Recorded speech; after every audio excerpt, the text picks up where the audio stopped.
E aí galera, beleza? KBR Games aqui trazendo mais um vídeo pra vocês. E bem, dessa vez estou jogando aqui HG com meu amigo aqui, se apresenta aí. Oi galera, beleza? E bem, a gente sobreviveu um pouquinho. Nossa, aconteceu muita coisa, tá? Aconteceu muita coisa, né? E a gente... Galinha! Galinha, sai. Galinha minha. roubou. Tem outra ali, ó. Ah, esquece. E bem, a gente agora está seguindo para o mini fish. Opa! Procura. Pegamos? Era pra estar por aqui. Iron ali. Vamos? Vamos pegar? Vamos. Pega a madeira aí pra fazer. Pega a madeira aí. Tá, cadê? Leva pra aqui, tem aqui pra parte que eu já vou fazer nada. Ok. Cara, eu acho que era melhor a gente rushar. Tem uma poção. Tudo bem? Não, vamos. Tá, pelo menos uma espada aqui, ó. Vamos tentar ficar com o Iron, cara. Vamos. No mínimo um de nós fica fora. Não, nós 8 com a espada de Iron, colei já serve. Olha, tem bastante Iron. Já bota a parte que pegou aí no chão.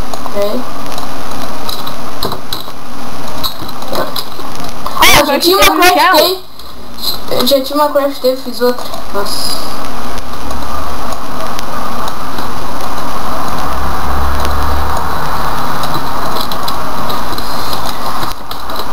Vai aí pegando os armas enquanto...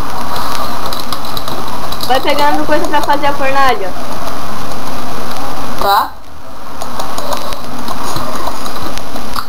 Cara, sempre quando eu minero da bosta, chega um cara.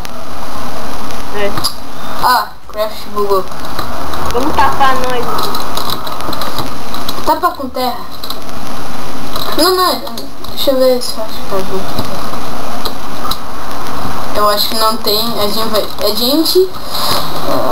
nós... deixa. Pra galera deve ficar tudo escuro, né?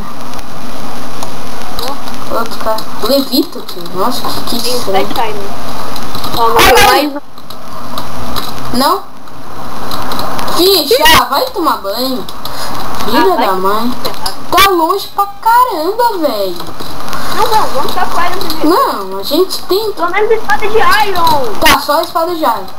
É dois caras ali. Vem aqui pra dentro. Deixa eu perguntar se alguém quer time, porque... tá doido. Já deixa que eu faço a fornalha então, vai ficar inútil. Eu tenho uma poção de veneno. Bota a madeira ali pra ficar, ó. Tá. Anda, velho. Agora vamos fazer uma espada de Iron, tá mais doido. Cara, se a gente encontrar falha no caminho, ferrou. Deixa eu deixar essa espada de madeira aqui no... Vai quebrar uma espada. Galera, começou muito doido esse história. Tá muito louca. E bem, galera... Dentro! sim. E bem, galera, agora eu vou cortar o vídeo e que vem a parte 2.